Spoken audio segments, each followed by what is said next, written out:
परम पूज्य अनंतानंद सिद्ध परमेष्ठी भगवंतों की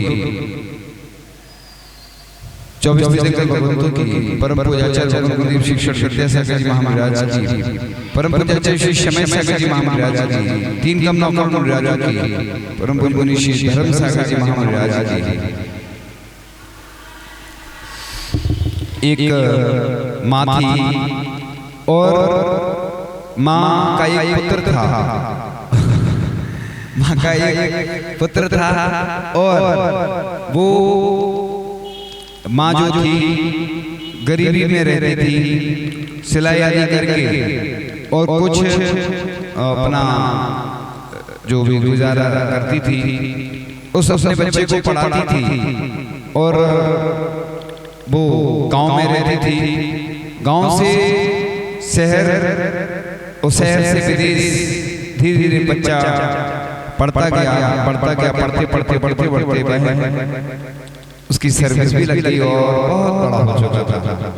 ओम ओम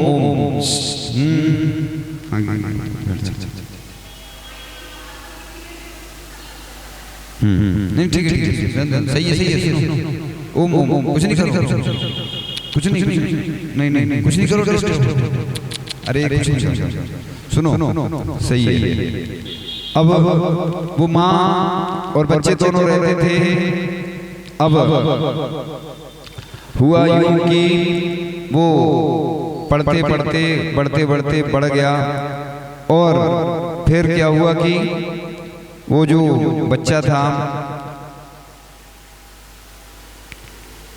बच्चा बड़ा हो गया और सर्विस आदि लग गई। और सर्विस लगने के बाद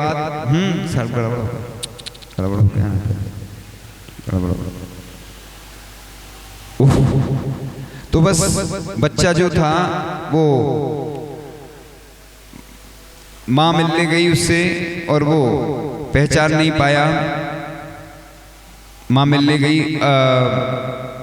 उसके जो मित्र था उस बच्चे का जो गांव में रहता था उसके साथ मिलने गई और बच्चा पहचान नहीं पाया। उसको बहुत तकलीफ हुई क्योंकि जब माँ ने उस बच्चे को पढ़ा करके बड़ा किया और सर्विस लग गई और फिर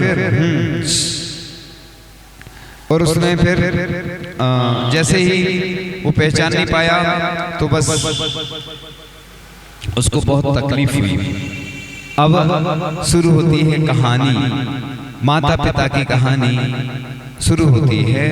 मेरी माँ ने कहा था बेटा अपना फर्ज निभा लेना, अंतिम सांसों ये नहीं है। मेरी माँ ने कहा था बेटा तू उस पथ में बढ़ जाना, जिस पथ में शिव पथ हो उस पथ को बेटा पा जाना। पीछे न कदम रखना न कभी तू घबराना, रणभूमि में योद्धा की तरह तू प्राण गवा देना। माँ की लाज बचा लेना, माँ की लाज बचा लेना। रस्ते हैं बड़े ऊबड़ खाबड़ पर मंजिल सुंदर है, नौका न छोड़ देना बेटा लंबा ये समुंदर है। कहीं फूल बिछे कहीं कांटे तुम उस पथ में बढ़ जाना, पीछे न कदम रखना न कभी तू बेटा घबराना। माँ की लाज बचा लेना, माँ की लाज बचा लेना। समता रस पान कराया है समता से तो रहना, आएंगे कष्ट अनेकों पर समता से सब सहना। कहीं नाम कहीं बदनामी तुम्हें अब सब कुछ है सहना, पीछे न कदम रखना न कभी तू बेटा घबराना। माँ की लाज बचा लेना, माँ की लाज बचा लेना। आचार्य कुंद स्वामी भी कहते हैं संसत्तु बंधु वग्गो समसुई दुखो पसंसिडिंद समो समलोट कंचनो पुण जीवित मरणे समो समड़ो। यानी दोनों में समता रखना, कांच कनक में बहुत सारी भीड़ आएगी तो भी समता रखना, कोई नहीं आए तो भी समता रखना, है ना। इसलिए कभी क्रांति कभी शांति, दोनों में समता रखना। बहुत सारे लोग आएंगे, कभी नहीं भी आएंगे, इसलिए दोनों में समता रखना। ये सामयिक है, 24 घंटे सामयिक चलती है, 3 बार तो की जाती है। किस लौंच हाथ से करना और लंबा बिहार पैदल। तो शिखर जी जाना हो किसी को तो बहुत लंबा बिहार हो जाता ना। जीवन में न खोना बेटा तू अपना आत्मबल, उत्साह शक्ति अंतिम सांसों तक तुम बनाए रखना। पीछे न कदम रखना, न कभी तू बेटा घबराना। माँ की लाज बचा लेना, माँ की लाज बचा लेना। आएंगे बहुत अंतराय, नहीं पी पाओगे पानी। समता धारण करके बेटा पढ़ना तू जिन वाणी। भावों को बचा कर तू अपना जिन धर्म बचा लेना। पीछे न कदम रखना, न कभी तू बेटा घबराना। माँ की लाज बचा लेना, माँ की लाज बचा लेना। आगम की वाणी सुन कर के आगम पर तुम चलना। आगम को तू ही कहना, हरदम बेटा हंसते रहना। आगम पर चलना और चलाना, लक्ष्य बना लेना। पीछे न कदम रखना, न कभी तू बेटा घबराना। माँ की लाज बचा लेना, माँ की लाज बचा लेना। आएंगे बहुत से भक्त और कई भक्त बसेंगे दूर। भक्तों की बातों में आकर गुरु से ना होना दूर। गुरु की सेवा करते करते कर्मों को खफा लेना। पीछे न कदम रखना, न कभी तू बेटा घबराना। माँ की लाज बचा लेना, माँ की लाज बचा लेना। जब पड़े विपत्ति तुम पर और कोई संग साथ न दे कोई। लहरी है फसल खलियानों में तुमने जो थी बोई। भावों को बना कर तुम अपना जिन भेष बचा लेना। पीछे न कदम रखना, न कभी तू बेटा घबराना। माँ की लाज बचा लेना, माँ की लाज बचा लेना। जिन मंदिरों में रहकर बेटा निज की पहचान करो। पर को पर ही समझो हरदम निज में जिन रूप धरो। कण कण स्वतंत्र से है बेटा हरदम तू याद रखना। पीछे न कदम रखना, न कभी तू बेटा घबराना। माँ की लाज बचा लेना, माँ की लाज बचा लेना। मेरी माँ ने कहा था बेटा तू अपना फर्ज निभा लेना। अंतिम सांसों में तू मुझको डमकार सुना देना, डमकार सुना देना। बरसों से संजोए सपनों को बेटा तू सजा देना। जिंदगी और तुझे कितनी सजा दे आखिर, तुझको जिन रूप दे के सजा रखा है।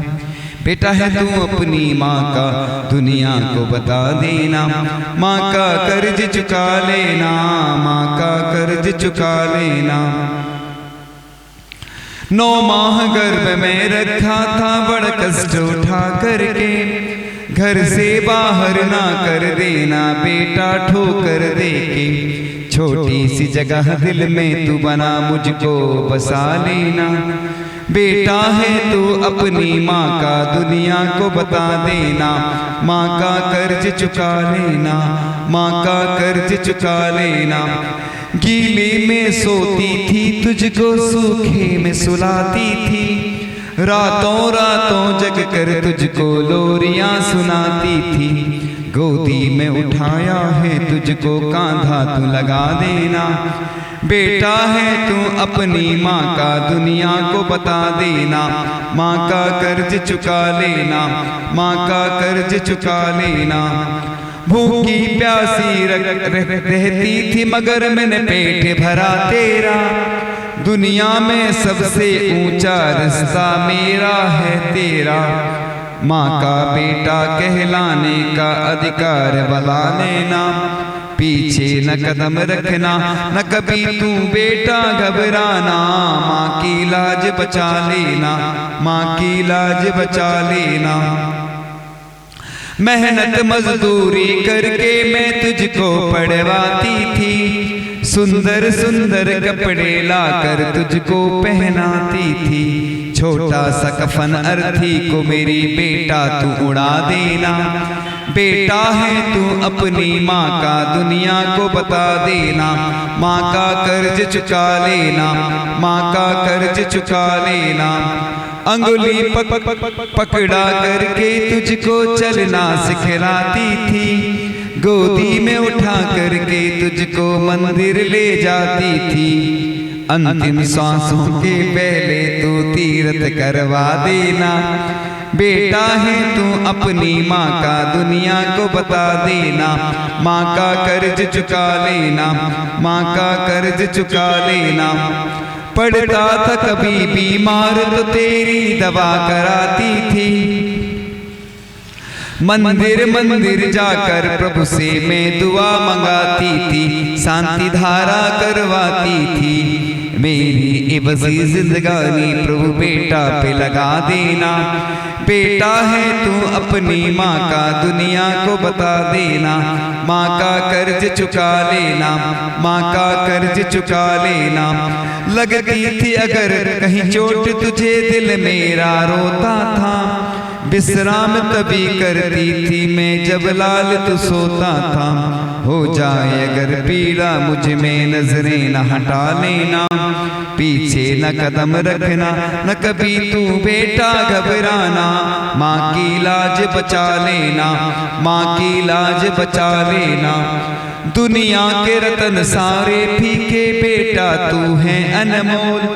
मन हर्षित मेरा हो जाता जब सुनती तेरे बोल।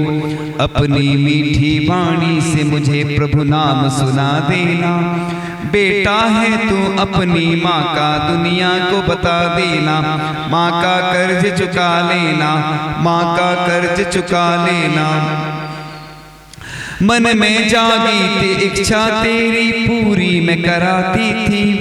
पीती थी गम के आंसू पर तुझे हंसाती थी। बस एक तमन्ना है मेरी मेरा साथ निभा देना।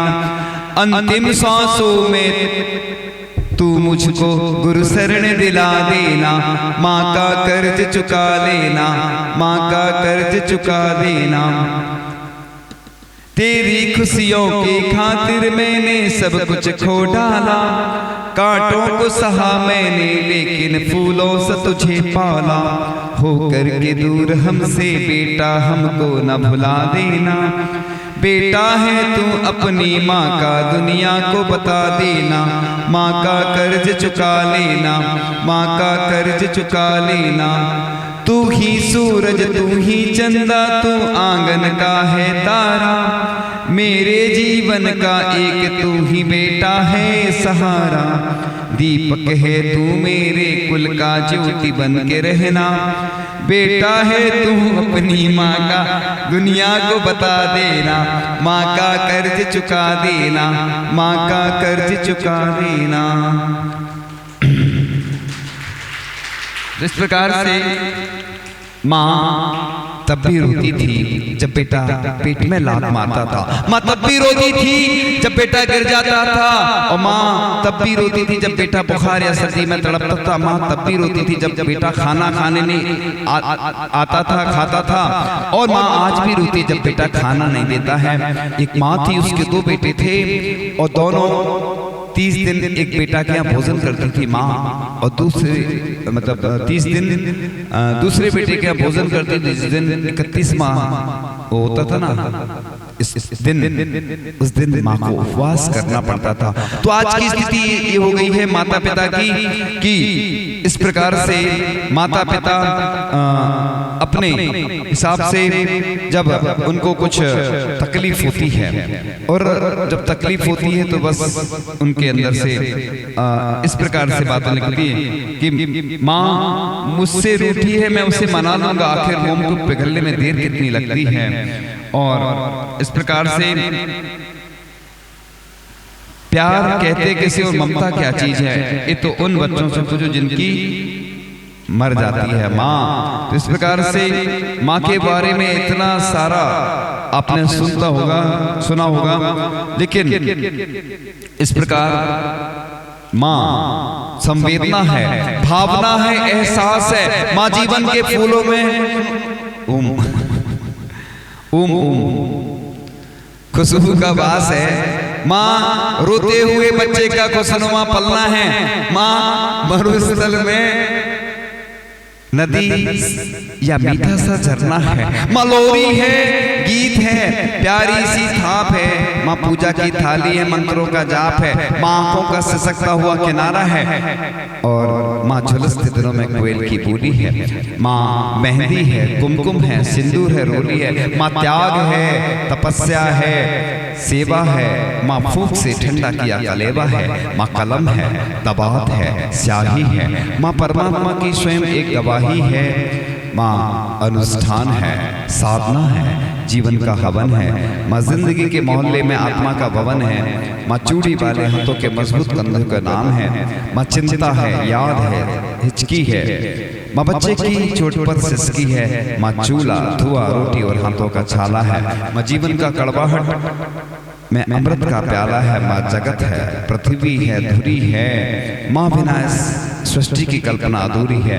माँ का महत्व दुनिया में कम हो नहीं सकता और माँ जैसा दुनिया में कुछ हो नहीं सकता। तो इस प्रकार से जो माँ होती है बड़ी संवेदनशील होती है।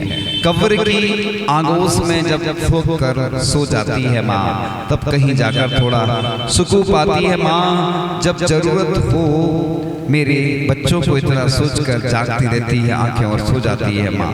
फिक्र में बच्चों की कुछ ऐसे ही धुल जाती है माँ। नौजवान होते हुए भी बूढ़ी हो जाती है माँ। रूह के रिश्तों की गहराइयां तो देखिए चोट लगती है और चिल्लाती है माँ।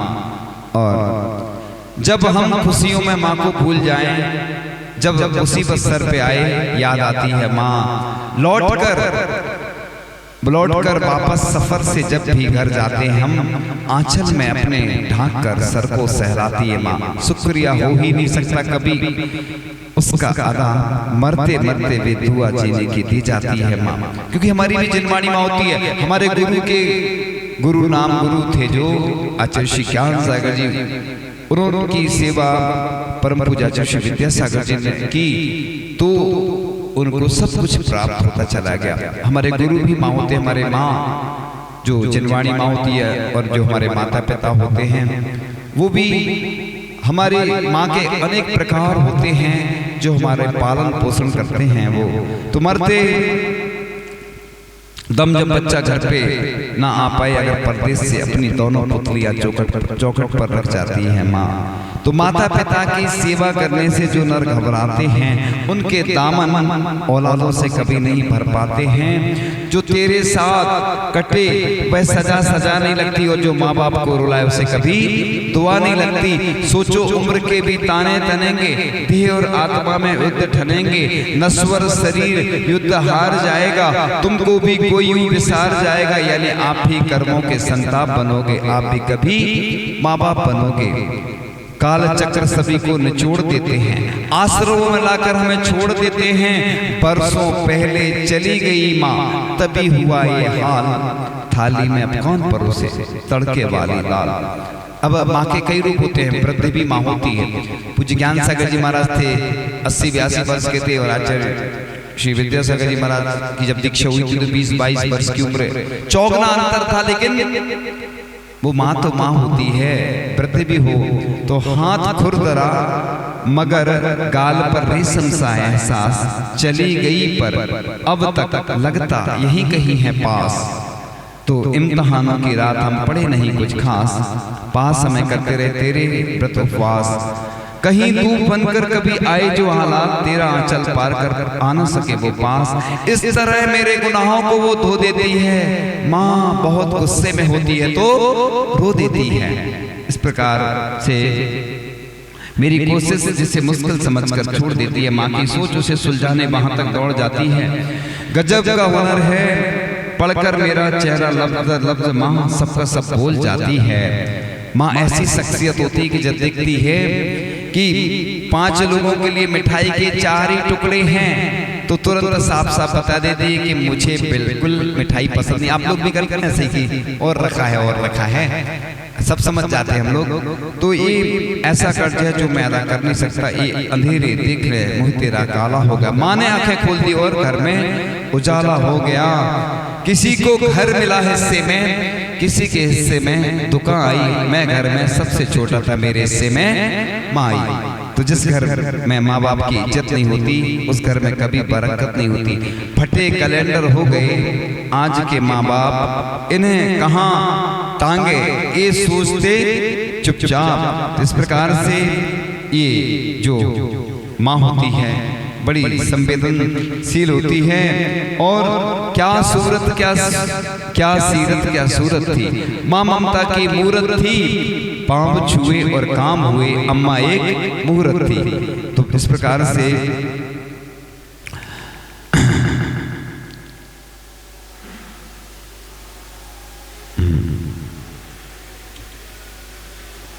उन बच्चों की सुनता है खुदा जल्द दुआएं, जिन बच्चों की बचपन में गुजर जाती हैं माएँ। तो इस प्रकार से माँ से बड़ा दुनिया में कोई हो ना पाएगा। माँ की ममता का कोई क्या कर्ज चुकाएगा।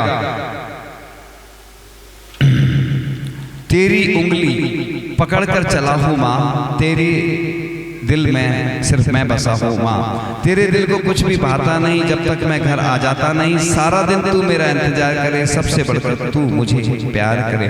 मैं जब भी घर से निकलता हूँ तेरी सांसें रुक रुक जाती हैं। मैं जब तक वापस आना जाऊँ न रास्ता देखे जाती है। तू जितना मुझसे प्यार करे कोई और नहीं कर पाएगा। मैं जितना तुझसे प्यार करूँ वो कम ही रह जाएगा। घुटनों से रेंगते रेंगते कब पैरों पर खड़ा हुआ, तेरी ममता की छांव में जाने कब मैं बड़ा हुआ। काला टीका दूध मलाई आज भी सब कुछ वैसा है। इस प्रकार से तो माँ के बिना जिंदगी वीरान होती है। तन्हा सफर में हर राह सुनसान होती है। जिंदगी में माँ का होना जरूरी है। माँ की दुआओं से हर मुश्किल आसान होती है। इस प्रकार से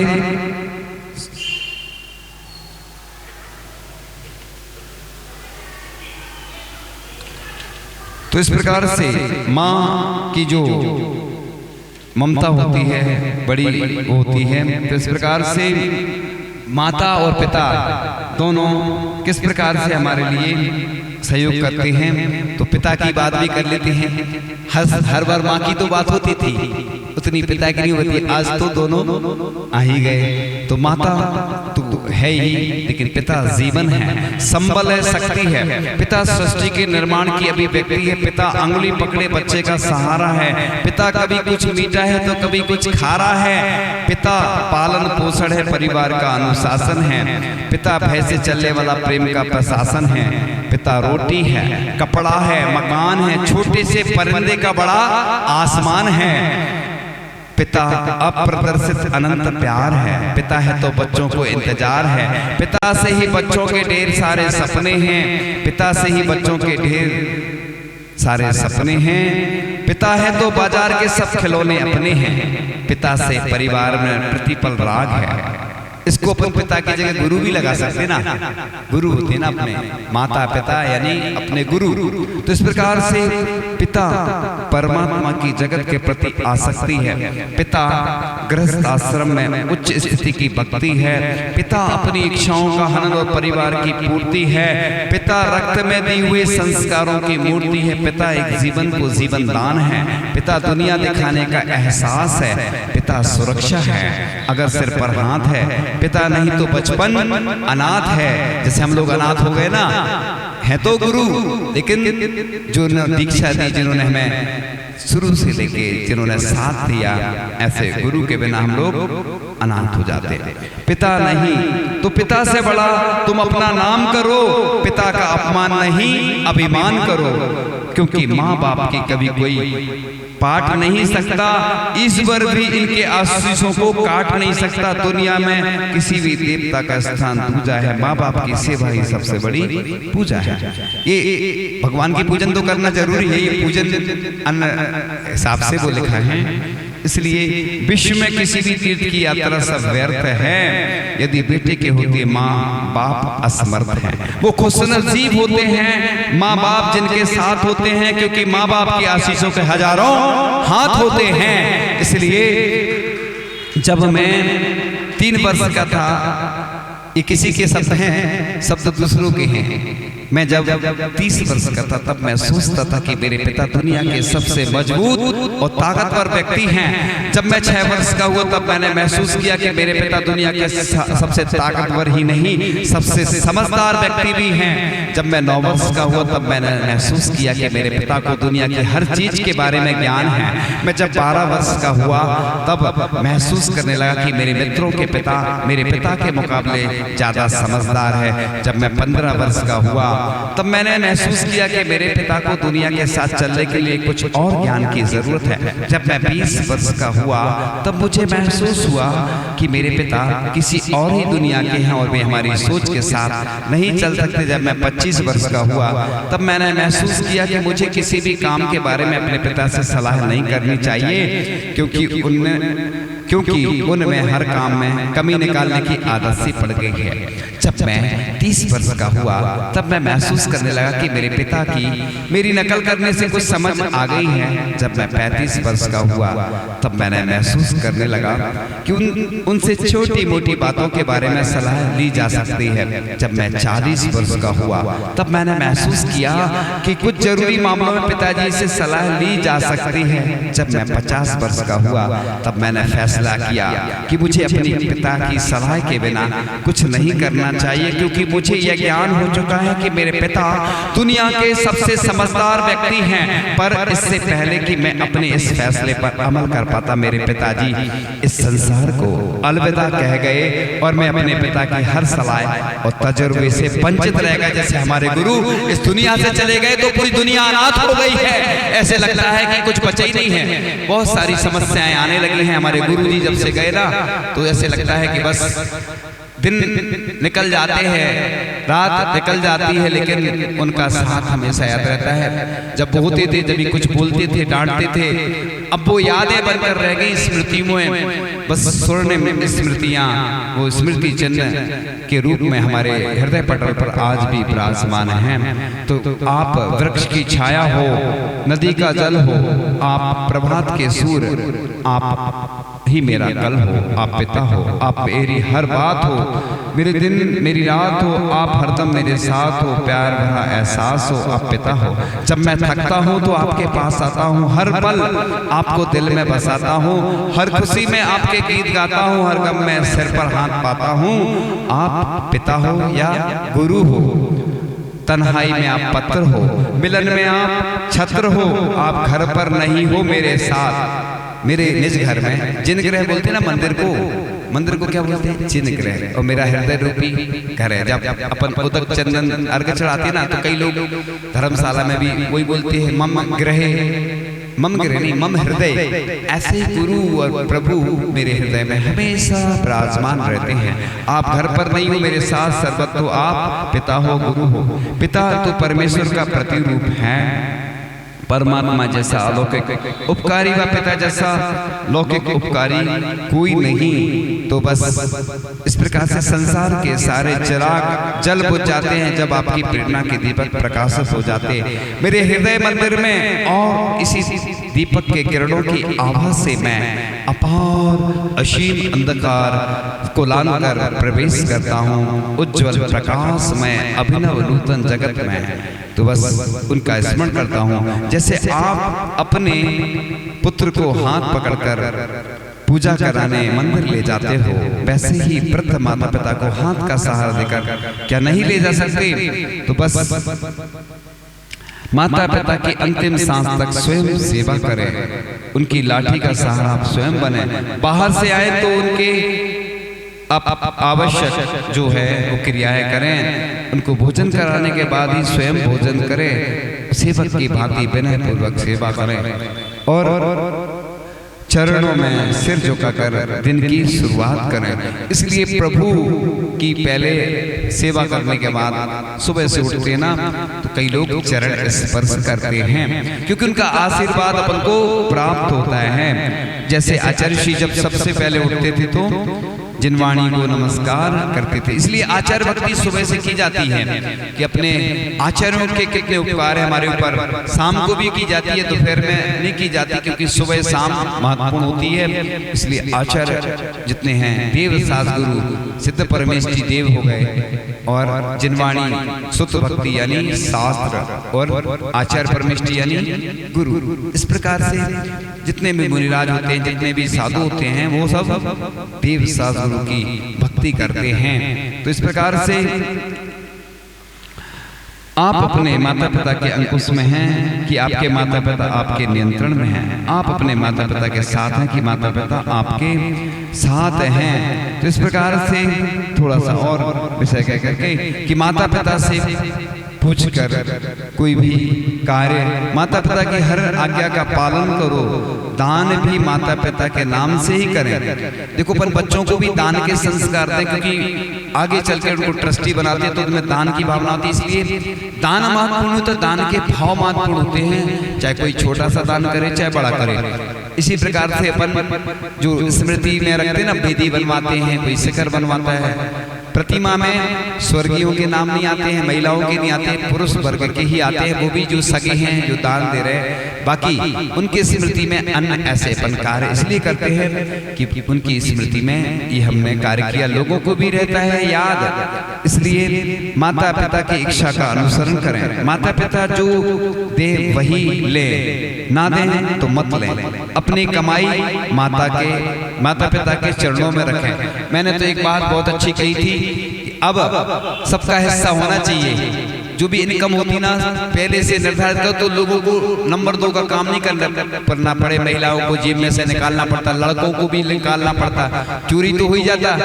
तो पहले से ही सम्मान के साथ देश में ऐसा कानून बनना चाहिए, केंद्र सरकार को ऐसा कानून बनाना चाहिए कि जिससे सबका हिस्सा रहे फिक्स। उससे क्या होगा, बजट बनेगा। जैसे सरकार का बजट बनता है, ऐसे घर परिवार का भी वर्ष का महीने का बजट बनना चाहिए, और सबका हिस्सा रहेगा तो नंबर 2 का पैसा नहीं आएगा। मतलब चोरी नहीं करना पड़ेगा। अब महिलाओं को निकालना पड़ती है, फिर दोष भी लगता है, और आज तक रिपोर्ट भी नहीं कराई किसी ने। तो इसी प्रकार से माता पिता की भी ऐसी व्यवस्था सरकार को पहले से ही करना चाहिए। बच्चों का भी हिस्सा हो, जो जैसा हो तो उससे उसको फिर दिक्कत नहीं जाएगी। तो इस प्रकार से माता पिता का अपमान तथा तिरस्कार ना करें। माता पिता की आज्ञा के विरुद्ध कुछ भी कार्य ना करें। छोटे बड़े धर्म कार्यों में माता पिता को ही आगे करें। तो उनके बिना सभी मनोरथ पूर्ण करें, धार्मिक मनोरथ विशेषता पूर्ण करें। और जितने भी माता पिता हैं उनको भी पहले से अपने नाम से कुछ ऐसा राशि रख के रहना चाहिए। और उत्तराधिकारी नॉमिनेट बोलते हैं, नॉमिनेशन क्या बोलते हैं, नॉमिनेट उत्तराधिकारी बनाना चाहिए, जिससे कि वो सेवा करते रहें। कई भी बना सकते, 2-4 कि निर्णय हम अंतिम समय करेंगे। अभी तो ये संभावित हैं उत्तराधिकारी। अगर उन लड़कों ने सेवा नहीं की तो चेंज कर देंगे हम। इससे उन्हें डर रहेगा, क्योंकि आज स्थिति बहुत खराब होती जा रही है। तो माता पिता के वस्त्र आदि हाँ उपयोग अपने लिए करें। तो आपको नहीं दी गई माता पिता की संपत्ति उपयोग ना करें और तीर्थों में खर्च कर दें, क्योंकि बाद में वो पता नहीं पाते। तो अपनी अब थोड़ा सा विशेष नहीं है। अंगुली पकड़ कर चलना सिखाया, पग पग गिरते थे संभलना सिखाया। माँ बाप की बदौलत हम इस धरा पर आए, आओ मिलकर उनकी जिंदगी में चार चांद लगाए।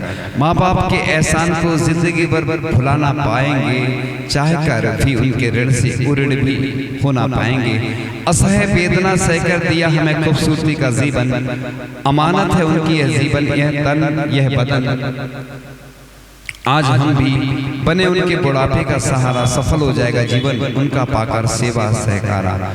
जिस माँ को तू जी जान से चाहती है उसी माँ के लिए तेरे पिता परमात्मा है, अतः तेरे लिए माता पिता पर पिता सिखाते हैं परिश्रम से पीछे मत हट, निष्फलता से निडर बनो, दृढ़ निश्चय वा श्रद्धा से कर्तव्य करो।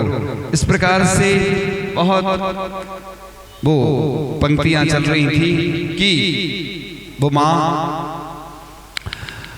वापस आ जाती है और कुछ दिन बाद अपने बेटे से मिलने जाती है। सोचती नहीं माँ तो वापस आ गई थी, उस गांव में रहती थी। बेटा आता है विदेश से मिलने के लिए, चलो माँ से मिलाएं। पहले तो वो पहचान नहीं पाया था, तो उसके जमीन खिसक गई थी उसके पैरों तले। नहीं, पैसा जहाँ लगता तो आदमी नहीं बजाता, लेकिन फ्री में भी गिफ्ट नहीं देते तुम लोग। फ्री की गिफ्ट तो ये इंटरनेशनल गिफ्ट है, ये तो फ्री की है, पूरी दुनिया में कहीं भी पहुंच सकती ना। इसलिए दूसरा प्रश्न आता है आपके सामने।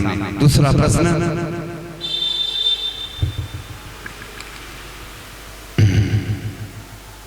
वो जो माँ थी उसके कितने बेटे थे जो भोजन तो देते थे, कितने दिन देते थे मतलब वो? हाँ सुनाया था,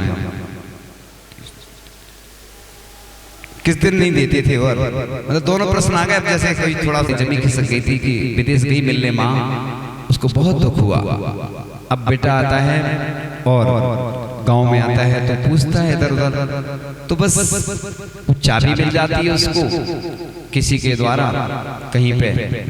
वो जैसे ही दरवाजा खुलता है तो वो पंक्ति आ जाती है, चलो चिड़िया हुआ पूरा यहाँ का दाना है, जहाँ ताला लगाते थे वो दरवाजा पुराना है, पुरानी हो गई बस्ती पुराना सियाना है। वो सब पुराना हो चुका था, मकान सब इधर उधर पड़ा था। वो दरवाजा खोलता है और इधर उधर देखता है, माँ तो नहीं दिखती है। एक कागज का पत्र जैसा दिखता है, उस पत्र में वो पढ़ता जाता, लिखा था, बेटा मैंने कितनी गरीबी में तुझे पाला बड़ा किया, लेकिन मैं जब तुझसे मिलने गई तू मुझे पहचान नहीं पाया, मुझे बड़ा दुख हुआ। पहले जब तू छोटा था तो तेरी आंख खराब हो गई थी, मैंने अपनी आंख तुझे लगवा दी थी और मैंने पत्थर की आंख लगवाती थी। लोग मुझे कानी माँ कहकर पुकारते थे, मुझे बड़ा कष्ट होता था, लेकिन मैंने उस कष्ट को इसलिए सहन किया कि मेरा बच्चा जब बड़ा हो जाएगा तो बस उसका जीवन अच्छा बन जाएगा। बस मैं उस कष्ट को सहन करती रही, लेकिन जब मैं तुझसे मिलने गई तू मुझे पहचान नहीं पाया, मुझे बड़ा दुख हुआ। और बस वो माँ का पत्र पढ़ता जा रहा था और उसकी आंखों में आंसू आ रहे थे।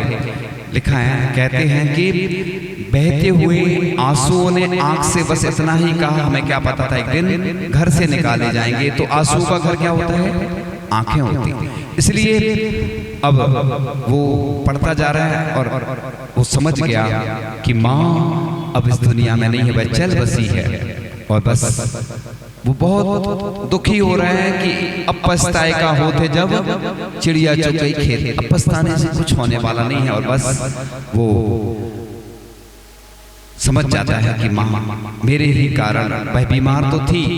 आज जितनी भी बीमारियां हैं, रिसर्च हुआ है कि टेंशन के कारण ज्यादा बीमारी होती। लोग मानसिक रूप से ज्यादा बीमार हैं, टेंशन रहती है, विकल्प रहते, बहुत सारे उलझने रहती हैं, इसलिए बीमार हैं। इसलिए वो व्यक्ति रोता जा रहा है और उसके पूरा आंसुओं से उसका कमरा भीग गया।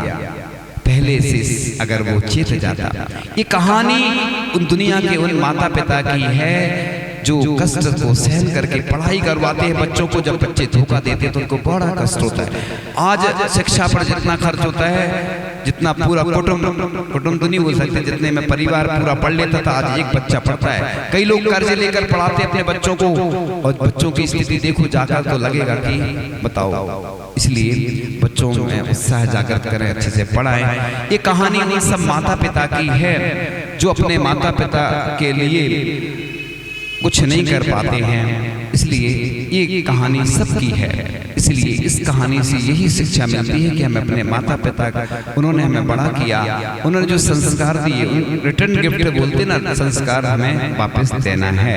इन्हीं भावनाओं के साथ यह कहानी आज पूर्ण होती है। इस कहानी से आप सीखिए, सबको सुनाए। अब प्रश्नों की बारी आती है। मेरे सवालों का जवाब दो ना। आता है पहला प्रश्न आपके सामने। तो अब आगे तो बड़े महाराज जी लेंगे कक्षा, है ना, हमारी समापन की। रवा कुलई जिनिग्रहे मुनिराज महम यजे। ओम नीम परम पूज्य धर्मसागर 108 धर्मसागर जी महाराज, 108 भावसागर जी महाराज साक्षात विराजमान, जिनके चरणामिंद में अनार्घ पत्तर घमने पांति स्वाहा। नमोस्तु नमोस्तु। जाओ।